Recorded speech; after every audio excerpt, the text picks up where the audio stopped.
The mechanic wiped grease from my wrist, then didn't let go of my hand.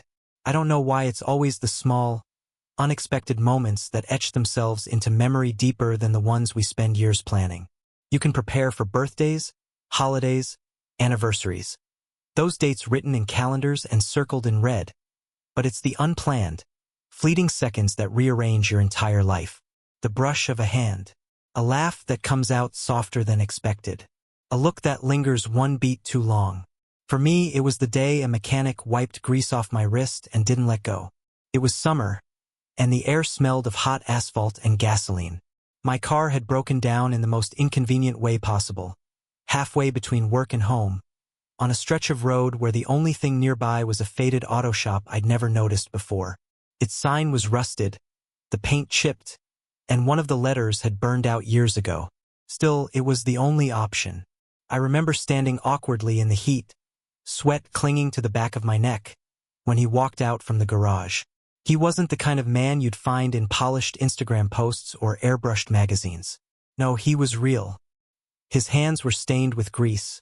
His shirt clung to his chest in the humid air, and there was a streak of black across his jaw that looked almost like war paint.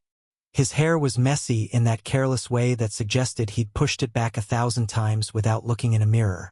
But the thing I remember most, before anything else, was his eyes. They were the kind that didn't just look at you. They stayed on you, like they were trying to figure out something hidden beneath your skin, as if your words didn't matter as much as the spaces between them. "Car trouble?" he asked, voice low, rough, but not unkind. "Yeah, it just stopped," I said, feeling embarrassingly useless as I gestured at the vehicle. He wiped his hands on a rag hanging from his pocket and gave me a half-smile, the kind that made it hard to breathe for reasons I couldn't explain. "Well, let's see if we can bring her back to life."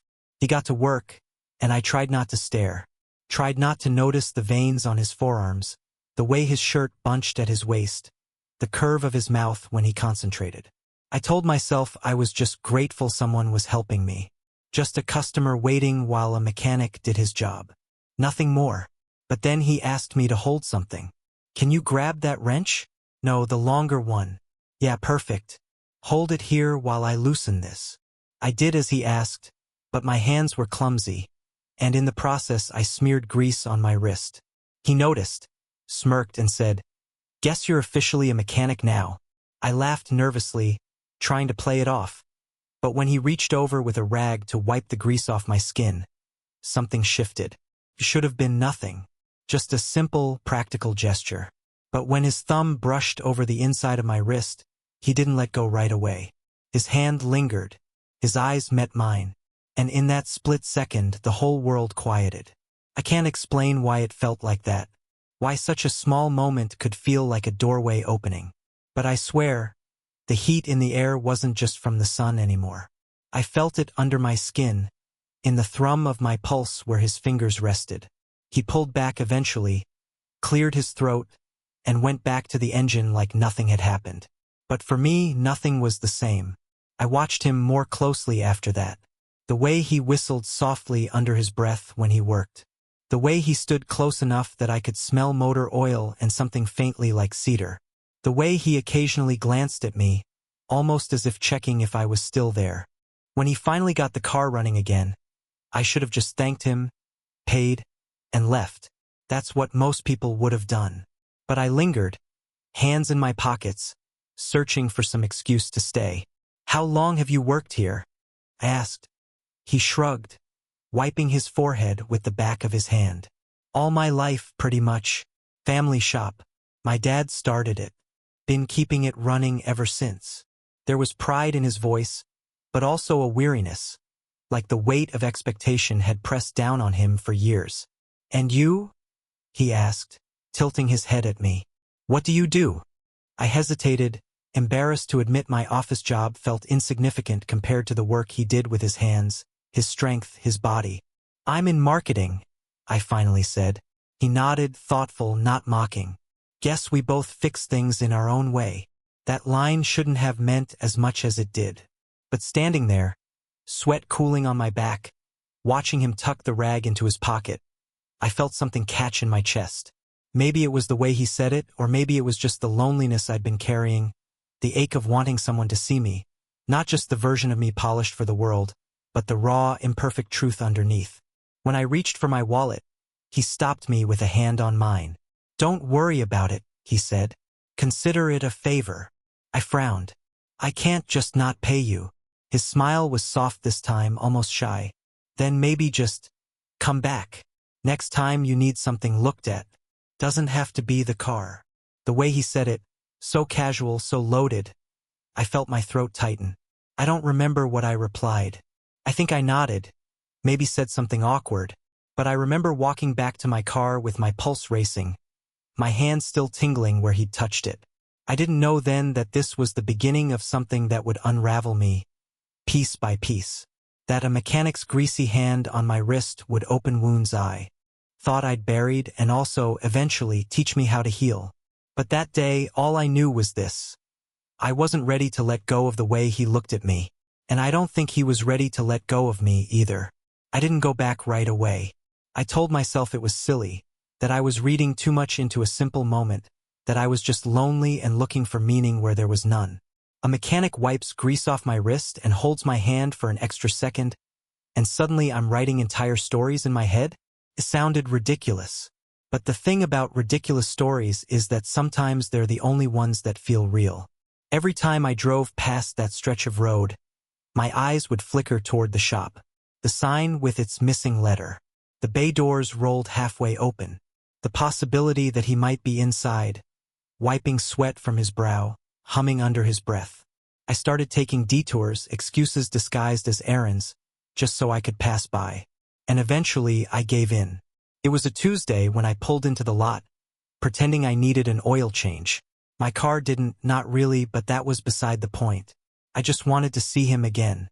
He came out from the garage, and when his eyes landed on me, I swear something shifted in his expression. Not surprise exactly, more like recognition. "Back already?" he said, that half smile tugging at his mouth. I tried to act casual, but my voice betrayed me. "Yeah. Thought I should, get an oil change before it's overdue." He nodded, as if he knew better but was willing to play along. "Pull her in. We'll take care of it." Inside the garage, the air was cooler, shaded from the brutal sun. I watched him work again, but this time I wasn't a stranded driver desperate for help. I was just there, close enough to notice the flecks of gold in his eyes. Close enough to feel the brush of his arm when he leaned past me to grab a tool. "Hand me that rag?" he asked. I reached for it, but when our fingers brushed, I didn't pull away right away. Neither did he. For a second, it was just like before. Quiet, electric, the world narrowing down to the thin space between our hands. "You always this clumsy?" he teased, voice low. "Maybe you just make me nervous?" I said before I could stop myself. The words slipped out too fast, too honest. I regretted them immediately, heart pounding. But he didn't laugh. He didn't pull away. He just looked at me, steady, like he was measuring something invisible between us. And then he said, almost too softly to hear, "Good." That word cracked something open inside me. We didn't kiss, not then. We didn't even touch beyond that moment. But I drove home with my chest aching, with my hands gripping the wheel too tightly, with my whole body alive in a way it hadn't been in years. It became a rhythm after that. Every week or two, I'd find some reason to stop by. Sometimes I actually needed something fixed. Brakes, tire rotation, little maintenance things. Sometimes I didn't. He never called me out on it. Never asked why I came so often. Instead, he let me stay. We'd talk while he worked. About music, about the kind of cars he loved, about how his dad had taught him everything he knew. Sometimes he'd ask about me, about my job, my family, the city life I led outside this dusty corner of town. He listened in a way most people didn't, like the words mattered, like I mattered, and little by little the space between us shrank. One evening, I came by just as he was closing up. The sun was setting, painting the world gold and orange, and he leaned against the doorway with a rag in his hand, looking tired but beautiful in a way that made my throat tight. "You're here late," he said. "Yeah," I admitted. "Guess I just didn't feel like going home yet." He nodded, as if he understood without needing an explanation. Then he stepped closer, close enough that I could see the smudge of grease still clinging to his knuckles, close enough that the scent of cedar and motor oil wrapped around me again. And then, without warning, he reached out and traced his thumb along my wrist, the same spot where he'd wiped grease the first time. I froze. My breath caught. "You ever think about that day?" he asked quietly. My heart nearly stopped. "What day?" "The day your car broke down. The day I wiped your wrist. The day I didn't let go." His voice was steady, but his eyes betrayed him, nervous, searching, almost vulnerable. "Yes," I whispered, because lying felt impossible. Something shifted in his expression then. Relief, want, fear, maybe all of it tangled together. "I think about it too," he said. That confession hung between us, heavy, alive. I didn't know what to do with it. I'd spent so long convincing myself it was nothing, that I'd imagined it. And here he was, confirming the thing I'd buried under excuses. For a moment, I thought he might kiss me. I wanted him to. God, I wanted him to. But instead, he stepped back, running a hand through his messy hair, shaking his head like he was trying to clear it. "Probably shouldn't be saying this," he muttered. "Why not?" I asked too quickly. He looked at me then, and there was so much weight in his gaze I could barely hold it. "Because once you say something out loud, it's harder to take back."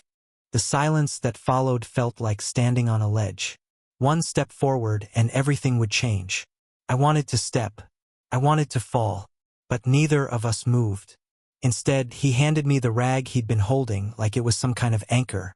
"Here, in case you get grease on you again." I took it, fingers brushing his, and my chest ached with everything unspoken. That night, I lay awake replaying it over and over. The way his thumb had pressed into my wrist, the way his voice had softened when he admitted he thought about it too. And for the first time in years, I let myself believe that maybe, just maybe, I wasn't alone in the way I felt. I told myself I'd stop, that I wouldn't go back, that I wouldn't let myself get tangled in something half-formed and dangerous. Because that's what it was, dangerous. Not just in the obvious way, the way that two men in a small town risked being seen if they ever crossed that invisible line. But dangerous in the emotional way, too. He was a mechanic with grease on his hands and roots planted deep in that town. I was a man drifting between office cubicles and coffee shops, more comfortable behind a computer screen than under the hood of a car. We weren't supposed to overlap. Our lives weren't supposed to bleed into each other. And yet they did. The more I tried to stay away, the more I wanted to see him again. The shop wasn't just a garage anymore. It was a gravity I couldn't escape. And he was at the center of it. One Saturday, I told myself I was just passing by, that I wasn't going to stop. But when I saw him standing outside, wiping his hands on that ever-present rag, head tilted back toward the sky like he was searching for answers, I found myself pulling into the lot anyway. He looked up when he heard my car. That smile, the half-crooked one that carried both mischief and softness, spread across his face. "Guess I should start charging you rent," he teased. I laughed, but there was a tremor in it. Maybe I just liked the company. His eyes softened, and for a moment, neither of us said anything. The air between us felt thick, like the silence was louder than words. That day, he didn't put me to work holding tools or fetching rags. Instead, he pulled out 2 folding chairs from the corner of the garage, set them up just outside the doorway, and sat with me while the sun inched across the sky. We talked about nothing, music, food, the way summers seemed hotter than they used to be. But under every word was a current, something deeper we weren't saying. At one point, a bead of sweat slid down my temple, and before I could wipe it away, he reached over with the rag and brushed it off, just like he had with the grease that first day. His hand lingered again, thumb grazing the side of my face. And once again, the world narrowed to that single point of contact. I turned my head slightly, enough that if either of us leaned in just a little more, our lips would have met. But we didn't. Instead, he pulled back, eyes darting toward the street as if someone might be watching. The ache of that almost kiss stayed with me long after I drove home. It was both a wound and a promise, proof that something lived between us, even if it was trapped beneath layers of fear and restraint. Weeks passed. The rhythm of visits, conversations, and almost continued. Each encounter felt like a test of how close we could get without breaking. Then one evening, everything shifted. I had gone by the shop later than usual, the sun already dipping low. He was still working, sleeves rolled up, sweat clinging to his neck. When he saw me, his face lit up in a way that made my chest ache. "Didn't think I'd see you today," he said. "I didn't think so either," I admitted. "But here I am." He laughed softly, shaking his head like he didn't know what to do with me. Then he gestured toward the car he was working on. "Come here. Hold this for me." I stepped closer, holding the piece steady as he tightened a bolt.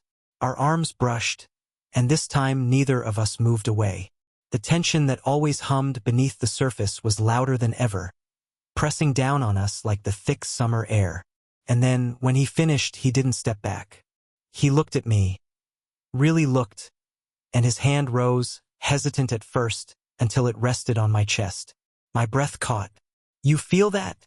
he asked softly, his palm over my heartbeat. I nodded, unable to find words.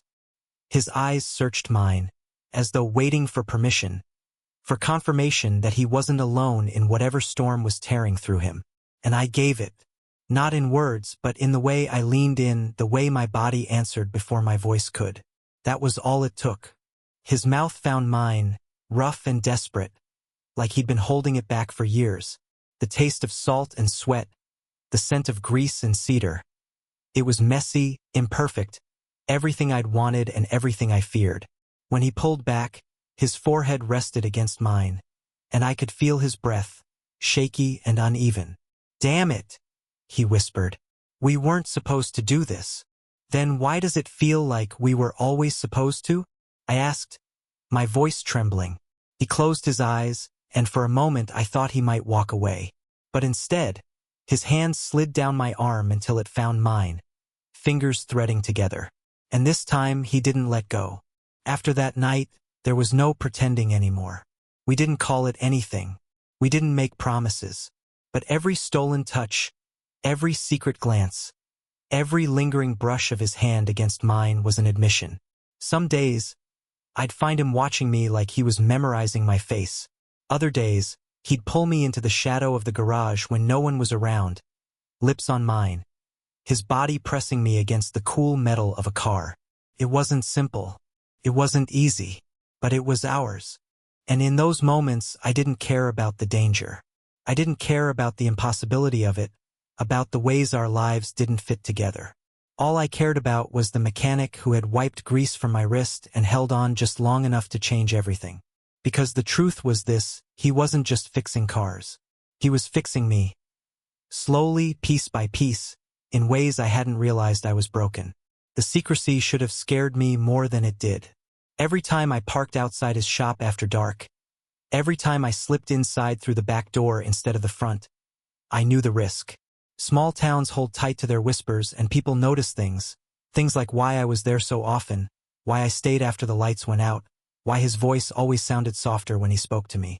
But desire is its own kind of gravity. Once you've been pulled into its orbit, it's almost impossible to break free. We lived in fragments. A touch behind closed doors. A kiss stolen between stacks of tires. His head resting on my shoulder in the quiet after the garage shut down. The radio humming some old country song in the background. There was never enough time. That was the ache that lived in both of us. We never got a full night. Never got the luxury of sunlight on our faces together without fear. Our love existed in the margins. In the corners of days already filled with obligations. And yet, those margins were everything. I still remember one night in particular. Rain was falling hard outside, pounding against the metal roof of the shop, turning the world into a blur of water and shadows. We sat on the floor, our backs against a stack of tires, legs stretched out in front of us. He was telling me about his dad, how the man had built the shop with his own hands, how he taught him everything he knew about cars, about responsibility, about being a real man. His voice cracked when he said that last part, like the words tasted bitter. I think he'd hate this, he admitted, staring at the oil-stained concrete floor. Hate me, if he knew. I reached for his hand, threading our fingers together. Do you hate yourself? He looked at me then, eyes storm-dark, searching. Not when I'm with you. That answer was enough to break me open. I leaned in, kissed him slow, rain hammering above us, our breaths mixing in the dim light. And in that moment I didn't care about his father or the town or the world outside. I only cared about the man who tasted like rain and salt, who held my hand like it was the only thing keeping him steady. But reality has a way of clawing its way back in. The more we saw each other, the harder it became to hide. I started to notice the looks. Customers lingering a little too long when they saw me at the shop again. Neighbors raising eyebrows when my car was parked outside late. And then there was him. He grew quieter, more distant in public. The jokes he used to make in front of others vanished, replaced by short, cautious nods. I understood why. I did. But that didn't make the silence hurt any less. One night, I finally asked the question I'd been avoiding. What are we doing? We were sitting in his truck, parked behind the shop, the engine off, the world outside dark. His profile was lit only by the faint glow of the dashboard, sharp and beautiful in a way that made my chest ache. He didn't answer right away. Instead, he gripped the steering wheel tighter, knuckles white. I don't know, he said finally, voice low. I just know I don't want it to stop. Neither did I. But wanting wasn't enough to erase the fear in his eyes, the way his body tensed whenever headlights passed by on the road. Do you ever think, I asked carefully, that maybe we deserve more than this? More than hiding? He turned then, eyes locking with mine, and for a moment I saw the truth. He wanted that too. He wanted mornings and sunlight and a world where we didn't have to measure our touches in seconds stolen. But then he looked away, shaking his head. It's not that simple. And maybe it wasn't. The tension built like pressure in an engine, waiting for something to give. One evening, I came by the shop and found him pacing, rag clenched in his hand, jaw tight. What's wrong? I asked. He looked at me, eyes wild, and for the first time I saw fear. Not the subtle kind that lingered in glances, but raw, unfiltered panic. Someone saw us, he said. My stomach dropped. Who? A guy from town. He came by earlier, said he noticed how often you've been here, said people are talking. The words hit like a blow. All the stolen moments, all the care we'd taken. It still wasn't enough. I reached for him, but he pulled back, running a hand through his hair. I can't do this, not like this. Not if it means... His voice broke. Not if it means losing everything. The silence that followed was unbearable. I wanted to tell him he wouldn't lose everything, that we'd find a way, that love like this was worth any risk. But my throat closed around the words. Because what if I was wrong? What if the price of loving me was more than he could bear? So I just stood there, watching him wrestle with the weight of it all, my own heart tearing in my chest. I don't want to stop, he said finally, voice raw. But I don't know how to keep going either. I swallowed hard, forcing back the sting of tears. Then tell me what you need. His eyes met mine, and for a moment I thought he might say it, that he needed me no matter the cost. But instead, he whispered, time, time. The one thing I couldn't give him, or maybe the only thing I could. So I stepped back, nodded, and let him go, at least for that night. I drove home with my chest hollow, the ghost of his touch still burning on my skin, and for the first time since that greasy rag brushed my wrist, I wondered if the story I'd been building in my head was destined to end before it even had a chance to begin. But even then, even in the ache of almost loss, I knew this, whatever we were, whatever we would become, he had already left his fingerprints all over me. And no amount of time could wipe that clean. Time. I tried to respect it, tried to give him space, to step back from the rhythm we'd built. I didn't stop by the shop for 2 weeks. I told myself it was what he needed, that it was what we both needed. But in reality, I was counting the days, the hours, the empty spaces where he should have been. Every night, I'd lie awake with the memory of his thumb brushing my wrist, his breath hot against my mouth, his voice breaking when he said he couldn't lose everything. I replayed it until it hollowed me out, until even the silence of my apartment felt like it echoed with him. And then, one night, my phone buzzed. It was a simple text. "You up?" I didn't even hesitate.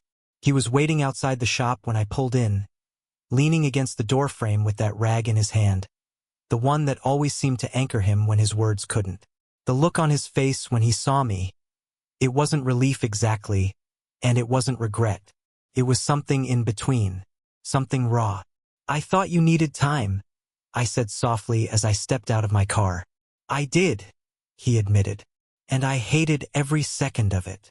That was all it took. I closed the distance between us, and this time there was no hesitation, no fear of headlights or whispers.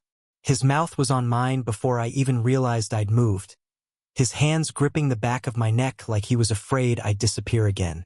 It wasn't gentle. It wasn't careful. It was desperate, messy, the kind of kiss that tears you open and stitches you back together all at once. When we finally pulled apart, his forehead rested against mine, his breath ragged. "I don't know how to do this," he confessed. "I don't know how to be what you need." I cupped his face, grease smudging my fingers, and whispered, "Just be here. That's all I need." From then on, it was different. We still hid, still carved out our moments in shadows and silence, but something had shifted. The fear was still there, yes, but so was a choice. A decision, unspoken but real, we weren't letting go. Some nights, I'd stay long after the shop closed, the world outside falling asleep while we lay tangled on an old cot in the back room. His body warm against mine, his chest rising steady as he drifted to sleep. I'd trace the scars on his hands, the calluses earned from years of work, and wonder how I'd gotten so lucky to be held by someone who carried both strength and fragility in the same breath. Other nights, we wouldn't touch at all. We'd just sit in those folding chairs outside, sharing a beer, talking about nothing until the stars came out. And those nights felt just as intimate, just as necessary. Because intimacy isn't always about skin. It's about being seen. And he saw me. But love, especially love like ours, doesn't stay hidden forever. It was a Friday when it happened. I'd swung by the shop late, the sky already bleeding into dusk. He was working on a truck, shirt sticking to his back, when I walked in. I must have looked at him too long, or maybe he looked at me with too much softness in his eyes, because the man standing at the counter, an older customer, someone from town, cleared his throat loudly. The look on his face said it all. Suspicion, judgment, a flicker of recognition that something was happening between us, something that didn't belong in his version of the world. I felt my stomach drop, but he didn't flinch. He finished the conversation with the customer, voice calm, steady, while I stood frozen in the corner, heart pounding. When the man finally left, the silence between us was suffocating. "He knows," I whispered. He shook his head. "He suspects. That's different." "Is it?" He turned then, rag twisting in his hands, jaw clenched. "I told you this town talks. One whisper turns into 10. And once it's out there, you can't take it back." I stepped closer, desperate, angry at the fear that always stood between us. "Then maybe I don't care what they say. Maybe all I care about is you." His eyes softened, but there was still that shadow in them. "It's not just about me. Or you. It's about the shop. My family's name. Everything my dad built." I wanted to argue, to shout that love should matter more than legacy, that happiness should weigh more than reputation. But looking at him, his shoulders heavy, his hands shaking slightly, I realized this wasn't just fear. It was survival. And survival doesn't bend easily to love. That night, we didn't kiss. We didn't even touch. We just sat in silence, the hum of the fluorescent light above us filling the space where our words should have been. When I finally left, his eyes followed me to the door, but he didn't say a word. And in that silence, I felt the first crack in us. It didn't break us yet, not completely, but it was the beginning of the fracture, the one that would spread and deepen until something had to give. Because no matter how much we wanted each other, No matter how tightly we clung, the truth was simple and devastating. Love is a fire, and eventually someone always gets burned. I wish I could tell you that we chose love over fear, that we threw caution to the wind, ignored the whispers, and built a life together in the open. I wish I could tell you we didn't let the town, or the weight of his father's shadow, dictate how far our hearts were allowed to stretch. But the truth is Messier. After that night with the customer, everything changed. Not all at once.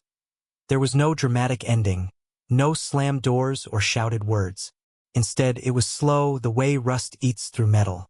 Silent at first, almost invisible, but steady. He started pulling away. Not completely, never completely, but enough that I felt the distance like a draft seeping through a cracked window. He still touched me, still kissed me, but always with a kind of hesitation that hadn't been there before, as if every moment was shadowed by the fear of being seen. And me? I clung harder.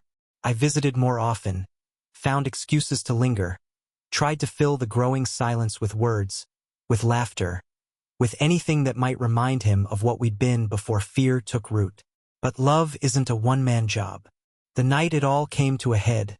The air was heavy, thick with the smell of rain that hadn't fallen yet. I walked into the shop to find him sitting on the hood of a car, rag dangling loosely from his hand, staring at nothing. "You okay?" I asked, though I already knew the answer. He looked at me, and his eyes were tired in a way that made my chest ache. "I don't know if I can do this anymore." The words hit like a wrench to the ribs. "Do what?" "This. Whatever this is." My throat tightened. "You don't want me?" "God. It's not that," he said quickly, running a hand over his face. "I want you so bad it scares me. But that's the problem, it scares me. Every day, I feel like I'm waiting for the other shoe to drop, for someone to say something, for everything I've built to get ripped away." I stepped closer, desperate. "Then let it rip. Let it all fall apart if it means we get to keep this. Keep us." He shook his head, pain twisting his features. "It's not just my life on the line. It's my family's shop, my father's name, my place in this town. You don't get it, you can leave. You've got a whole life outside this. But me, this is all I have." The silence that followed was unbearable. I wanted to argue, to tell him that love was enough, that fear was temporary, that we could survive anything if we stayed together. But staring at him, I realized that for him, fear wasn't temporary. It was permanent, etched into his bones by years of expectation and silence. And love, no matter how strong, couldn't erase that. So I did the hardest thing I've ever done. I let go. Not right away, not in one clean break. We still had nights after that. Nights where our bodies found each other in the dark, clinging like shipwrecked sailors to driftwood.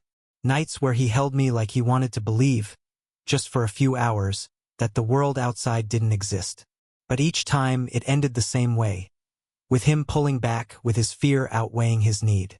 And each time, I left feeling a little more hollow. Until one night I couldn't do it anymore. We were sitting on the floor of the shop, our backs against the same stack of tires where we'd kissed in the rain. I looked at him, really looked, and saw a man torn in half. One half reaching for me, the other half chained to a life he couldn't walk away from. And I realized I loved both halves, but I couldn't keep living with only half of him in return. So I took his hand, pressed it to my chest, and whispered, "I love you, but I can't be your secret anymore." His eyes filled, but he didn't argue. He didn't beg. He just nodded, slow and broken, like he'd been waiting for me to say it. We didn't kiss that night. We didn't touch beyond the press of his palm against my heartbeat. And when I finally stood to leave, his hand slipped from mine. This time he didn't hold on. Weeks turned into months. I stopped driving past the shop, stopped searching for him in the faces of strangers, stopped replaying every moment in my head, though the ghosts of them still lingered. The rag against my wrist, the grease on his knuckles, the weight of his head on my shoulder. Some nights, the loneliness was unbearable. I'd lie awake wondering if he was thinking of me, if he regretted choosing fear over love, wondering if he still traced the memory of my face in the quiet dark the way I traced his. But slowly the ache dulled. Slowly, the silence stopped echoing quite so loud. And one morning, months later, I woke up and realized I could breathe without him. The memory of him still lived in me, yes, but it no longer hollowed me out. It was just a part of me. A scar, not a wound. I don't regret him. I don't regret the grease on my wrist, or the kiss in the rain, or the nights we carved out of shadows. Because for all the heartbreak, he gave me something I hadn't known I was missing. Proof that I could be seen, and wanted, and loved in a way that burned through all my defenses. And maybe, someday, he'll find the courage to choose love over fear. Maybe he won't. But either way, I'll carry him with me. Always. Because once, in a forgotten garage on the edge of town, a mechanic wiped grease from my wrist, didn't let go of my hand, and taught me that even the briefest loves can leave the deepest marks. And sometimes that's enough.